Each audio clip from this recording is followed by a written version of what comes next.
मित्रांनो, रासायनिक खर्च सोडा आणि हा पर्याय निवडा.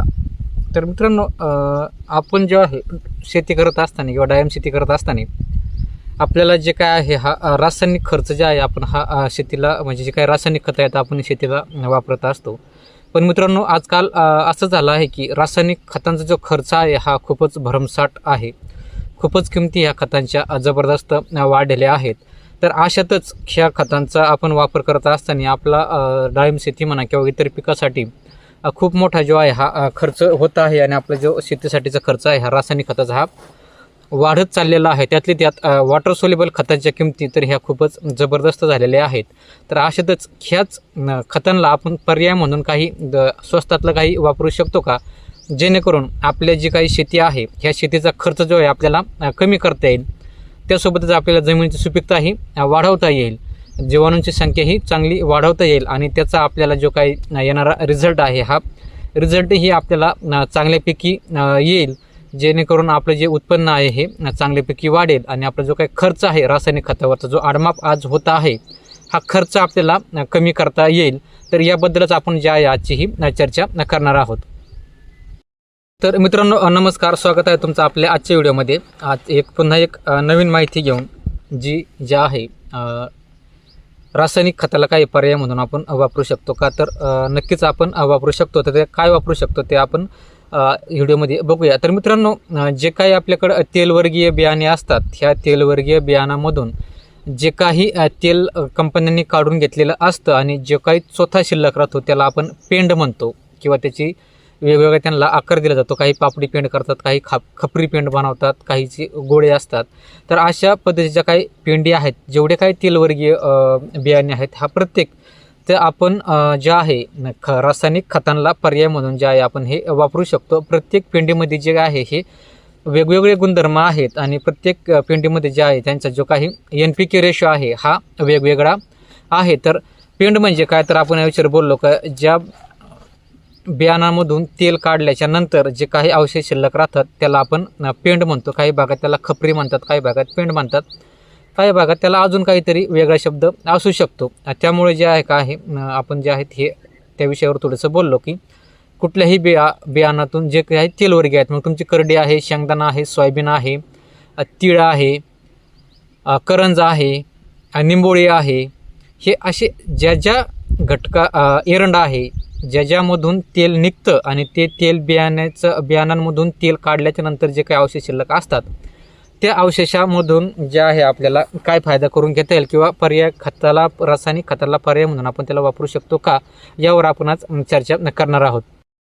तर आपण बघणार आहोत आज शेंगदाणा पेंड, जी शेंगदाण्याचं तेल काढल्यानंतर जे काही अवशेष शिल्लक राहतो तो भाग.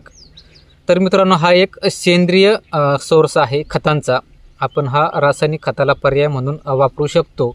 तर याच्यामध्ये आपल्याला काय भेटतं, तर याच्यामध्ये आपल्याला NPK भेटतात, बाकीचेही मायक्रोन्यूट्रन भेटतात, पण ते खूप कमी प्रमाणात भेटतात. प्रोटीन वगैरे पण त्यातून भरपूर भेटतं, पण NPK ही त्यातून आपल्याला भेटतं. तर NPK भेटतं. तर आपल्याला तर सवय लागलेली आहे ग्रेड 12-32-16, 10-26, 0-52-34, 13-40-13 म्हणजे टक्केवारी.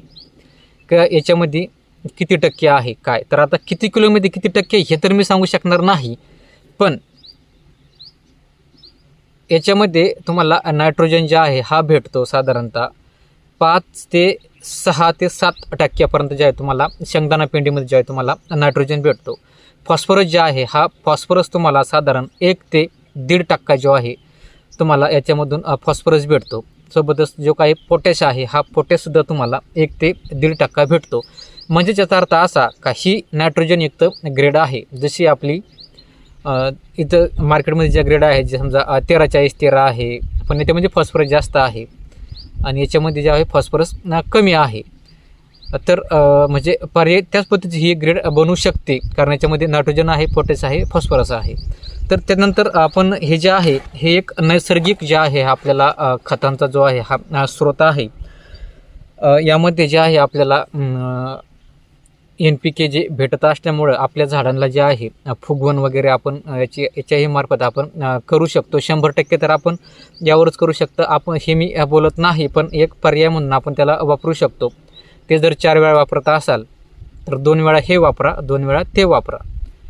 तर अशा पद्धतीने जे आहे आपल्याला ते वापरायचं आहे. यानंतर आपण याला केव्हा वापरलं पाहिजे, तर याच्या वापरण्याच्या मुख्य 3 स्टेज आहेत. हे आपण तिन्ही स्टेजमध्ये वापरू शकतो. ज्या डाळिंबाच्या 3 स्टेज, आपण तशा 5 स्टेज आहे, पण आपण मुख्य 3 स्टेज बोलू. एक म्हणजे तुम्ही रेस्टचा जो डोस भरता तो ती एक स्टेज. दुसरी स्टेज म्हणजे तुमची फ्लावरिंगची स्टेज. तिसरी म्हणजे तुमची फ्रूट डेव्हलपमेंट स्टेज. तर ही जी आहे आपण फ्लावरिंग स्टेजमध्येही ह्या पेंडीचा जो आहे वापर करू शकतो. फक्त फ्लावरिंग स्टेजमध्ये वापरत असताना आपल्याला याच्यामध्ये एक अजून ॲड करायचं आहे, ती म्हणजे मोहरीची पेंड. आपण जर मोहरीची पेंड घेतली शेंगदाणा पेंडीच्या सोबत भिजायला घालत असताना, दोन्ही पेंडी ह्या वेगवेगळ्या भिजायला घालायच्या आहे. त्यामध्ये गूळ टाकायचा आहे आणि EMचे वगैरे बॅक्टेरिया टाकायचे आहेत, ज्यामुळे आणि ती साधारण 4 ते 5 दिवस जे आहे भिजवायचे आहे. आणि तिचं गाळून जे आहे हे ड्रिपने ॲप्लिकेशन करू शकता किंवा न गाळता डायरेक्ट ड्रिंचिंग करू शकता. यामध्ये तुम्हाला फ्लावरिंग ही चांगली निघण्यास सपोर्ट होणार आणि जे काही तुमच्या जमिनीमध्ये पडलेलं मटेरियल आहे तर तेही अपटेक होऊन देण्यास मदत होणार. सोबत तुमच्या जीवाणूंची संख्या वाढण्यासही मदत होणार आणि तुमचं जे आहे ऑर्गॅनिक कार्बन वाढण्यासही मदत होणार. आणि दुसरं म्हणजे आपण याला फ्रूट डेव्हलपमेंट स्टेजमध्ये वापरू शकतो फळांचा विकास करण्यासाठी. यामुळे याचा जो वापर आपण जर केला तर याचा वापर केल्यामुळे आपल्या जमिनीचा सेंद्रिय कर्ब जो आहे हा चांगल्यापैकी वाढला जातो. सोबतच तुमच्या फळांचा आकार वाढण्यास मदत होते. सोबतच तुमच्या फळांना जे आहे ही चमक येण्यामध्ये मदत होते. जमिनीचा पोत हा खराब होण्यापासून वाचतो. जिथे तुम्हाला वॉटर सोल्युबल खताचे 2 डोस करून जे रिझल्ट भेटायचा आहे, त्या ठिकाणी तुम्हाला या शेंगदाणा पेंडीचा 1 डोस करून तेवढा रिझल्ट तुम्हाला 1 डोस करून रासायनिक खतांचा 1 डोस करून जेवढा रिझल्ट भेटणार आहे तेवढा रिझल्ट तुम्हाला ह्या शेंगदाणा पेंडीचा 2 डोस करून भेटणार आहे. पण खर्चाच्या बाबतीत जर आपण विचार केला तर खर्चामध्ये खूप मोठी तफावत आहे. तर यानंतर जे आहे बघितलं आपण, हे एक संतुलित जे आहे हे अन्नद्रव्य आहे. झाडांची वाढ संतुलित ठेवतं, झाडाची ग्रीनरी चांगली ठेवतं, झाडामध्ये नैसर्गिक अन्ननिर्मिती करण्यास चांगली मदत करतं आणि जमीन खराब होण्यापासूनही वाचवतं. तर आपण जे आहे यानंतर याची अजून आपण माहिती घेऊया. याचा वापर आपण अजून केव्हा करू शकतो. तर बेसल जो पहिला रेस्ट डोसचा पिरियडचा जो आपण बेसल देतो, त्या बेसलमध्ये आपण याला प्रति झाड 1 किलो डायरेक्ट ह्या आहे त्या कंडिशनमध्ये आपण त्याला रासायनिक खताबरोबर जे आपण काही 10-26 वगैरे किंवा 12-32 1840 हे जे वापरणार आहोत याच्याबरोबर आपण ती 1 किलो प्रति झाड आपण देऊ शकतो. तुमच्या झाडाच्या वयानुसार 1 किलो, 1.5 किलो, 2 किलो ते जास्तीत जास्त 3 किलोपर्यंत आपण हे झाडाला देऊ शकतो. त्याच्यापेक्षा जास्त देण्याची गरज नाही. जास्त झाडाचं वय जास्त असेल 5, 6, 7, 8 वर्ष तर साधारणतः 2.5 ते 3 किलो एका झाडाला तुम्हाला ते द्यायचं आहे. सोबतच सेटिंग झाल्याच्या नंतर जे काही शेतकरी दुसरा बेसल डोस भरतात, आम्हीही भरतो बेसल डोस दुसरा, तर तो बेसल डोस भरत असताना ही आपण जे आहे ही शेंगदाणा पेंड आहे तुमच्या झाडाच्या वयानुसार पहिल्या वर्षाला झाड असेल तर 1 किलो देऊ शकतो. त्यानंतर अर्धा किलो वाढवायचा. जसं झाडाचं वय जास्त असेल तसं अर्धा किलो वाढीत जायचं आहे. आणि शेवटचा डोस म्हणजे प्रति झाड 3 किलोपर्यंत तुम्ही आहे तशी देऊ शकता. किंवा याची आपण जे आहे स्लरी बनवून आपण तीही वापरू शकतो. तर स्लरी कशा पद्धतीने बनवायची आहे ते आपण पुढं बघूया. हे ज्या शेंगदाणा पेंड्याची जी स्लरी आहे किंवा आपण ज्या डायरेक्ट ड्रिपच्या खाली आहे त्या कंडिशनमध्ये देणार आहोत, तर याच्यामुळे आपली रासायनिक खताची जी आहे ही 25 ते 40% रासायनिक खताची ही बचत होऊ शकते. कारण खर्च आपला इथं एवढा कमी होऊ शकतो. कारण 05234 जर घ्यायला गेले तर 5,500 ते 5,200, 5,500, 5,300 वेगवेगळ्या एरियामध्ये वेगवेगळा त्याचा जो आहे हा रेट आहे. ह्या किमतीने आपल्याला ती 25 किलोची बॅग घ्यावं लागते आणि एकरी 5 किलो देऊन वन टाईम, म्हणजे शेतकरी जर मोठा असेल तर वन टाईम ती संपून जाते. आणि त्याच ठिकाणी जर तुम्ही शेंगदाणा पेंडीची 50 किलोची बॅग आणली तर तुम्हाला साधारणतः जास्तीत जास्त 2,500च्या आतमध्ये तुम्हाला ती भेटून जाणार आहे. आणि तुम्हाला एकरी ती स्लरीसाठी फक्त 5 किलो वापरायचे आहे. जसे जसे डाळिंबाचे हार्वेस्टिंगचे दिवस जवळ येतील तसं थोडा डोस जे आहे हा 1-1, 2-2 किलोने वाढवायचा आहे. पण सुरुवातीला 3-4 ॲप्लिकेशन जे आहेत हे इकडे तुम्हाला 5 किलो करायचे आहे. तरी तुमचे 1 एकरसाठी एका गोणीमध्ये जर आपण 5 किलो जरी पकडलं तरी 10 ॲप्लिकेशन होतील. इतका फरक आहे किमतीमध्ये जर आपण तुलना केली तर. रिझल्टमध्ये फरक आहे, हे मी मान्य करतो. तिथे एक ॲप्लिकेशन तेव्हा आपल्याला पेंडीचे 2 ॲप्लिकेशन करावं लागतील, तेव्हा तुम्हाला तो रिझल्ट हा तेवढा येणार आहे. पण रिझल्ट 100% येणार आहे. तर ही झाली चर्चा. यानंतर आपण जे आहे ह्या स्लरीचा वापर करत असताना जर स्लरी वापरणार असाल तर आपण प्रमाण किती वापरलं पाहिजे 1 एकरसाठी, ते पण आपण थोडंसं बघूया. तर तुम्हाला 200 लिटर पाण्यामध्ये 1 एकरसाठी 200 लिटर पाण्यामध्ये ते आहे 5 किलो जे आहे तुम्हाला शेंगदाणा पेंड जे आहे ही टाकायची आहे. त्यासोबत तुम्हाला 2 किलो जे आहे हा गूळ टाकायचा आहे, किंवा तुम्ही त्याच्यामध्ये 2 लिटर ताजा ऊसाचा रसही टाकू शकता. त्यानंतर तिसरं जे आयटम आपल्याला लागणार आहे तो म्हणजे EM. जे काही EM सोल्युशन आहे मार्केटमध्ये आपल्याला भेटतं, जी काही कुजवण्याची प्रक्रिया करणारे जे बॅक्टेरिया आहेत त्याच्यामध्ये भरपूर असतात. त्यामुळे ही जी बॅक्टेरिया आहेत आपल्याला हे बॅक्टेरियाचे आहेत आपल्याला 1 लिटर 1 ड्रममध्ये किंवा 1 एकरसाठी 1 लिटर आपल्याला हे द्यायचे आहे. तर हे झाले 3 प्रकार: शेंगदाणा पेंड 5 किलो, गूळ 2 किलो किंवा ऊसाचा रस 2 लिटर, आणि तुमचं जे आहे EM सोल्युशन जे आहे हे तुम्हाला द्यायचं आहे त्याच्यामध्ये 1 लिटर. तर याला ठेवायचं किती दिवस? तर याला ठेवायचं आहे तुम्हाला साधारणतः 4 ते 5 दिवस तुम्हाला आहे हे सावलीत भिजवायला ठेवायचं आहे. दिवसातून किमान 3 वेळा याला हलवलं पाहिजे, कारण पेंड असल्यामुळे जशी फुगल तशीची सुरुवातीला लेअर वरती येऊन जमा होणार आहे, आणि ऑक्सिजन जे आहे हा खाली जीवाणूंना हा भेटणार नाही. याच्यामध्ये जीवाणूची बी निर्मिती चांगल्यापैकी होते, भेटणार नाही. म्हणून दिवसातून सुरुवातीला 2 दिवस तरी तुम्हाला 3 वेळा हलवावे लागेल. नंतर ही पूर्णपणे भिजल्याच्या नंतर ही तळाला जाऊन बसते, त्यामुळे नंतर ऑक्सिजन दिवसातून 2 वेळा हलवलं तरी चालेल.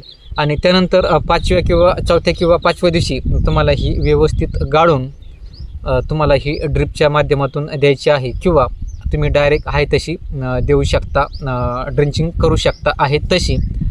सोबत याच्यामध्ये तुम्ही वाटलंच तरी 5 ते 6 किलो शेणही टाकू शकता.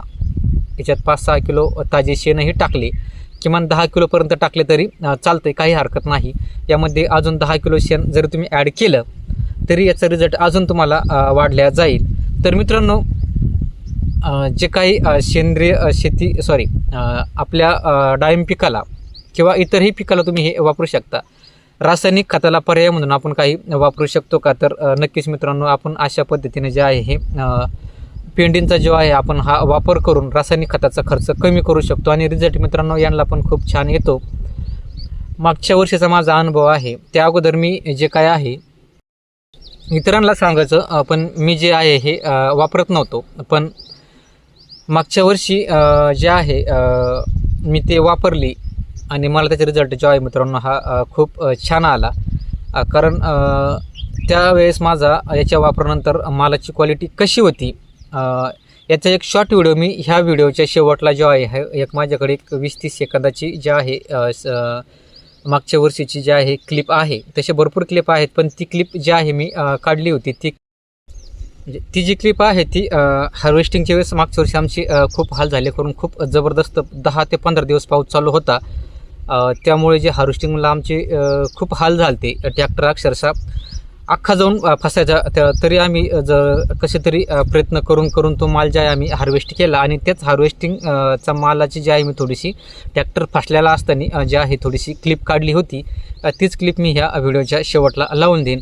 आणि मी न वापरण्याचं कारण म्हणजे माझी एक थोडीशी वैयक्तिक कारणं आहेत की ज्यामुळे मी ती बनवू शकलो नाही, किंवा मला ती बनवता आली नाही, आणि त्यामुळे जे आहे काय मी ते वापरू शकलो नाही. तर काय कारणं आहेत ते मी तर तुम्हाला यूट्यूबमध्ये किंवा इथे सांगू शकत नाही की मी ते का बनवत नव्हतो.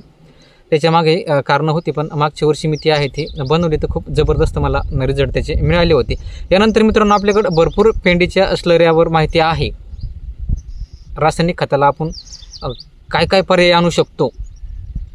100% आपल्या रासायनिक खतं जे आहेत हे बंद करता येणार नाहीत, पण आपण त्यांचा खर्च 50% जो आहे हा कमी करू शकतो. जर तिथं लाख रुपये खर्च जर आपला रासायनिक खताचा होत असेल, तर तिथं आपला खर्च जो आहे हा साधारणतः 40,000पर्यंत जायला. वर्षे जे 10-15 हजार आहेत, त्या 10-15 हजारमध्ये तुमचे जे ज्या पेंडी आहेत ह्या पेंडी येणार आहे, आणि त्या फक्त याच्यामध्ये तुम्हाला थोडेसे शारीरिक कष्ट आहेत ते घ्यावं लागतील, पण तुमचा खर्च जो आहे हा निम्म्याने जो आहे हा वाचलेला असणार आहे.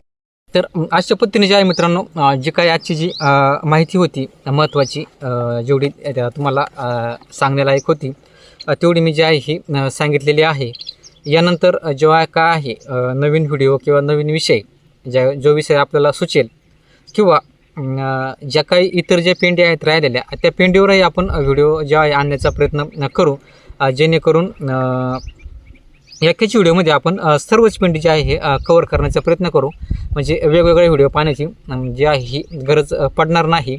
एक व्हिडिओ क्लिक केला का एकाच व्हिडिओमध्ये साधारणतः 3 ते 4 पेंडीची जी आहे आपल्याला ही माहिती जी आपल्याला घेता येईल, किंवा तो व्हिडिओ आपल्याला डाउनलोड करून ठेवता येईल, किंवा नाही डाउनलोड केला तरी ज्या वेळेस गरज लागेल त्यावेळेस आपण सर्च करून तो व्हिडिओ जे आहे आपण बघू शकतो, आणि त्यामधून जी काय माहिती आहे ती आपण माहिती घेऊ शकतो. तर येणारा जो पुढचा व्हिडिओ आहे आपण प्रयत्न करूया का एकाच व्हिडिओमध्ये जे आहे आपल्याला राहिलेले जे काय आहे, समजा तिळाची पेंड आहे, शेंगदाणा पेंड तर आपण आज घेतली, किंवा तुमची निंबोळीची पेंड आहे, ह्या ज्या पेंड्या आहेत यावर आपण ज्या व्हिडिओ बनवण्याचा ज्या एक स्पेशल व्हिडिओ बनवण्याचा प्रयत्न करू.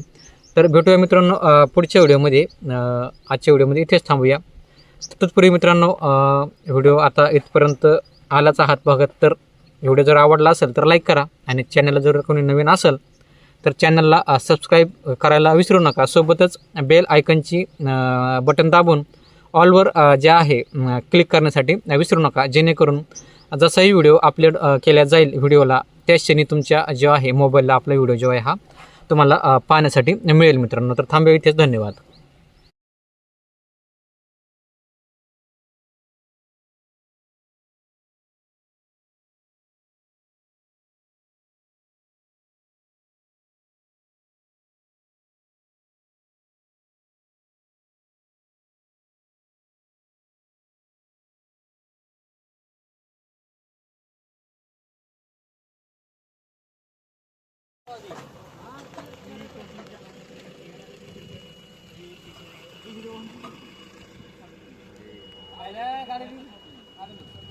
बाहर लेना पड़ेगा।